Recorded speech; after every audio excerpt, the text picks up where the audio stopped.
गणाचाधिपती गणपती, विघ्नहर्ता गणपती. गणपती बाप्पाला जसे मोदक खूप आवडतात, तशीच दुर्वांची जुडी पण खूप आवडते. 21 दुर्वांची मिळून केलेली जुडी बाप्पाला अर्पण केली की बाप्पा खूप प्रसन्न होतो आणि आपल्या सगळ्या इच्छा पूर्ण करतो. बाप्पाच्या डोक्यावर दुर्वा वाहतात. यामागे एक कहाणी आहे. तर चला ही कहाणी व बाप्पाला दुर्वा इतकी का आवडते याच्या मागचं कारण जाणून घेऊया.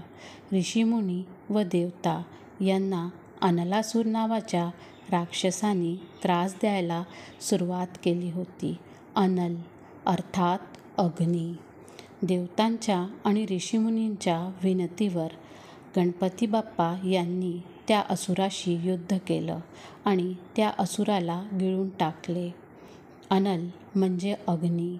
यामुळे गणेशाच्या पोटात जळजळ होऊ लागली.